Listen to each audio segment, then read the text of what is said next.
Hello everyone, welcome to my YouTube channel. So आज की इस वीडियो में हम लोग बात करने वाले हैं द एडवेंट ऑफ यूरोप। हम जो है वो पार्ट बाय पार्ट पढ़ेंगे, यानी कि जैसे पोर्तुगीज, डच, फिर इंग्लिश, डेनिश, फ्रांस। तो इस तरीके से हम पार्ट बाय पार्ट पढ़ेंगे और एक एक पार्ट को हम लोग डिटेल में समझेंगे। ये जो बुक है ये तरुण गोयल की है। तो तरुण गोयल की बुक से हम लोग पॉइंट टू पॉइंट सारी चीज़ें जो है वो डिस्कस करते चले जाएंगे। आपकी एसएससी के एग्ज़ाम से या फिर आप किसी भी स्टेट लेवल एग्ज़ाम की प्रिपरेशन कर रहे हैं तो आपके लिए बहुत हेल्पफुल रहने वाला है। तो चलिए स्टार्ट करते हैं। हम पोर्टुगीज थे एडवेंट ऑफ यूरोप, यानी कि मॉडर्न हिस्ट्री में जो फर्स्ट जो टॉपिक आता है वो यही आता है, एडवेंट ऑफ यूरोप।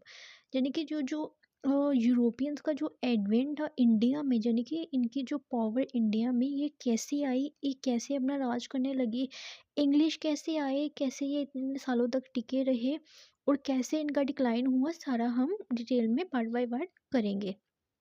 सबसे पहले जो एडवेंट ऑफ यूरोपियंस में हमें पढ़ना होता है वो पढ़ना होता है हमें पोर्तुगीज़, यानी कि सबसे पहले जो आए थे ना वो पोर्तुगीज़ ही आए थे। ये सबसे फर्स्ट में आए थे और लास्ट में गए थे, यानी कि first to come and last to go. सबसे पहले ये इंडिया में आए थे और सबसे आखिरी में ये जो है, यानी कि जब देश आज़ाद भी हो चुका था ना 1947 में, उसके बाद भी ये इंडिया में ही थे। और उसके बाद जो ऑपरेशन एक विजय चलाया गया था उसके बाद इनको इंडिया से जो है वो बाहर खदेड़ा था। तो इसी के साथ स्टार्ट करते हैं। हम पोर्तुगीज़ में हम ज़्यादा ये किचड़ पिचड़ नहीं पढ़ेंगे, सिर्फ एग्ज़ाम के जो पॉइंट ऑफ व्यू से आता है ना हम वही डिस्कस करेंगे। ओके। तो पोर्तुगीज़ जो थे ना, इनका क्या था कि जो south east Asia and west Asia country थी ना, इनमें जो इनका जो ट्रेड का जो सिस्टम था ना उनमें कुछ प्रॉब्लम्स आने लगी, यानी कि जिसको इसको हम सिल्क रूट बोलते हैं ना, सिल्क रूट। इनका सिल्क रूट में क्या होने लगा था कि इनको जो है ना वो अरब्स वगैरह जो होते थे इनसे ट्रेड से, इन इनसे ना वो पैसे लेते थे, यानी कि टैक्स कलेक्ट करते थे, जिसकी वजह से इनका जो ट्रेड इंडिया से था ना वो ठीक तरीके से चल नहीं रहा था। तो इन्होंने क्या सोचा, इन्होंने सोचा कि हम लोग जो है ना वो सी रूट खोजेंगे, यानी कि हम इंडिया से ट्रेड अपना कंटिन्यू रखने के लिए हम सी रूट खोजेंगे जो सेफ भी होगा और हमें किसी तरीके का टैक्स भी पे नहीं करना पड़ेगा। ओके।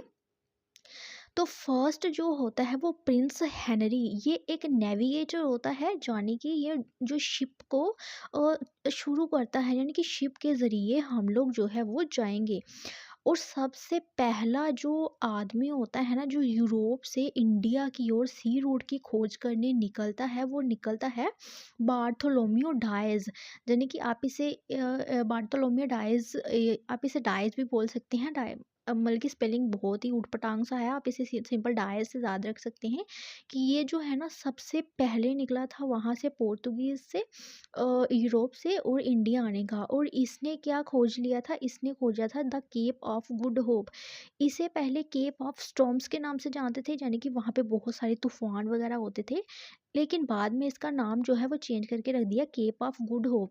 तो ये जो केप ऑफ गुड होप है ना ये अफ्रीका की एक साउथर्न टिप है। साउथ नहीं, अफ्रीका का पूरा साउथर्न पार्ट नहीं है, साउथर्न की एक टिप है।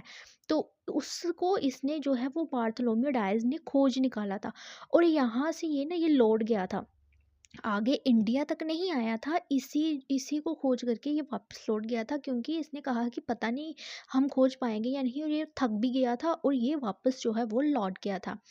फिर क्या होता है, जो इमैनुअल इमैनुअल किंग होता है, पोर्तुगीज़ का रूलर होता है, उसके टाइम पे आता है वास्को डा गामा, जिसे जो कि काफ़ी मतलब एस्पिरेंट ये भी बोलते हैं कि इसने जो है इंडिया की खोज की थी। नहीं, इसने इंडिया की खोज नहीं की, इसने इंडिया में आने के सी रूट की खोज करी थी। इंडिया तो पहले से ही एग्जिस्ट करता था, ऐसा तो नहीं है ना कि इसने इंडिया ही ढूंढ निकाला, चलो चलो इंडिया ढूंढते हैं हम। नहीं, इंडिया ऑलरेडी एग्जिस्ट करता था, इसने इंडिया के सी रूट की खोज करी, यानी कि यूरोप से इंडिया आने के सी रूट की खोज करी। ये इमैनुअल कांत का तब रूलिंग होता था पोर्तुगल में, और उसके टाइम पे ये आया था। कब आया था इंडिया में, ये आया था मई 17 को 1498 में। ये इंडिया में आता है वास्को डा गामा, और ये इंडिया में आता है कैलीकट में। कैलीकट से आप ये कंफ्यूज मत हो जाइएगा कि कलकत्ता कलकत्ता नहीं है, कैलीकट अलग है, कलकत्ता अलग है। ये आता है कैलीकट में। वहाँ के राजा होता है जैम्बोरिन, ये इनका काफ़ी अच्छे तरीके से स्वागत वगैरह करता है। और ये इस तरीके से ये सी रूट खोज निकालता है। अब सी रूट तो इन्होंने खोज ही लिया, अब जो इनका जो सिल्क रूट था ना, ये जो अनसेफ था, इसमें जो इनको टैक्स देने पड़ते थे, अब नहीं देने पड़ेंगे क्योंकि लैंड रूट ही इन्होंने ख़त्म कर दिया। अब ये डायरेक्ट आएंगे अपना हुकूमत करने, यानी कि यूरोप से इंडिया में अपने रूट के ज़रिए, सी रूट के ज़रिए। ओके। अब 2 साल के बाद वास्को डिगामा ने तो डिस्कवर कर ही लिया था ना रूट। अब आता है 1500 में पैड्रो। पैड्रो इंडिया में आता है, और ये जब आ रहा था ना तो इसने ऑन द वे है ब्राज़ील को भी डिस्कवर जो है वो कर लिया था। ठीक है, ऑन द वे इसने ब्राज़ील को भी डिस्कवर कर लिया था। और ये इंडिया में आता है, इसकी जो है अरब्स जो है पहले से भी तो ट्रेड कर रहे थे ना, वो लैंड रूट के ज़रिए। उनके साथ ये भिड़ता है, उनकी फ़ाइट होती है, और ये अपनी फर्स्ट पोर्तुगीज़ फैक्ट्री कैलिकट में लगाता है। ठीक है, और अरब्स के साथ इसकी फ़ाइट भी होती है। इसी के चलते यहाँ पे बोला जाता है कि बैटल ऑफ कैलिकट होती है, क्योंकि फैक्ट्री लगाने की क्योंकि वो नहीं चाहेंगे ना कि वो ऑलरेडी यहाँ पे इंडिया में ट्रेड कर रहे हैं तो कोई और आके विदाउट टैक्स अच्छे तरीके से ट्रेड करे, तो इसलिए अरब के साथ इनकी लड़ाई हो जाती है, जिसमें काफ़ी सारे इनके सोल्जर वगैरह मारे भी जाते हैं। और बैटल ऑफ कैलिकट जो है होती है 1501 में, और ये पोर्तुगीज़ उसमें जीतते हैं और अपनी फर्स्ट फैक्ट्री इस्टेब्लिश करते हैं कैलिकट में। Okay, now next. अब आता है 1502 में Vasco D gamma return India में आता है, फिर वो मरवर गया, खैर उसको हम छोड़ते हैं। नेक्स्ट पे हम आते हैं, जो फर्स्ट गवर्नर आता है पोर्तुगीज़ का इंडिया में, वो आता है, सॉरी मेरा हैंड काफ़ी शेक कर रहा है बिकॉज फ़ोन को मैंने हाथ में पकड़ा हुआ है तो थक गया है, और इस चीज़ को थोड़ा अवॉइड कीजिएगा। तो फर्स्ट जो गवर्नर आता है पोर्तुगीज़ का इंडिया में, वो आता है फ्रांसिस्को अल्मेडा। ये आता है 1505 में। इसकी आपको सिर्फ एक ही चीज़ नोट करनी है, ये ब्लू वाटर पॉलिसी लेकर आता है। अब सी रूट तो इन्होंने ही खोजा था ना, अब ये चाहते थे अपनी हुकूमत की सी रूट पे हमारा कब्जा होगा। अब जो भी बंदा यहाँ से जाएगा, मतलब ट्रेड करेगा, उसको देना होगा हमें टैक्स, टैक्स लेना होगा हमें, हमसे एक ट्रेड लाइसेंस लेना होगा, तो ही वो बंदा ट्रेड करेगा।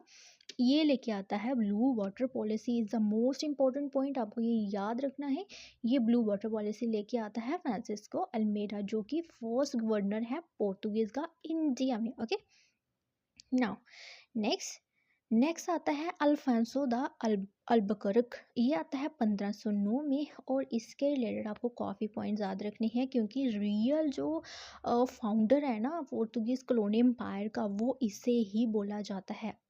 ये तो आया पहले, ठीक है, ये आया गवर्नर, बट रियल जो है ना वो अल्बुकर्क ही बोला जाता है। ठीक है, अब इसने क्या किया है, इसने यहाँ पे मैरी की है इंडियन विमेंस के साथ, क्योंकि अब ये यहाँ पे रहना चाहते थे, सेटल होना चाहते थे, क्योंकि अपना राज चाहते थे, और इन्होंने यहाँ पे इंडियन वुमेंस के साथ शादी करना शुरू कर दी। अब इन्होंने क्या किया, from the time onward the Portuguese starter settling in Goa, यानी कि गोवा में ये जो है वो रहना शुरू कर देते हैं।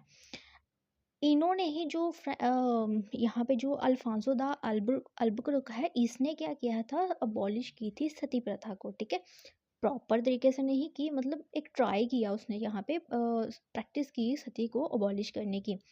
फिर आता है यहाँ पे नीनो दा कुना।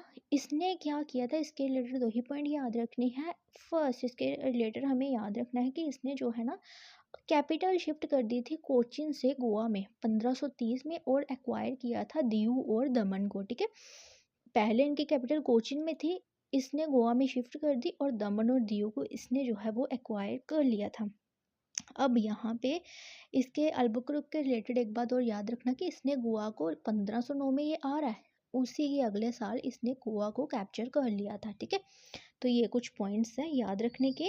और इन्होंने हुगली को भी लॉस कर दिया था, शाहजहाँ का रूल होता था उस टाइम पे, उनसे जो कि वार हुई थी, तो हुगली को लॉस कर दिया। इतना इंपॉर्टेंट नहीं है, कभी पूछ लेगा तो आप याद रखिएगा।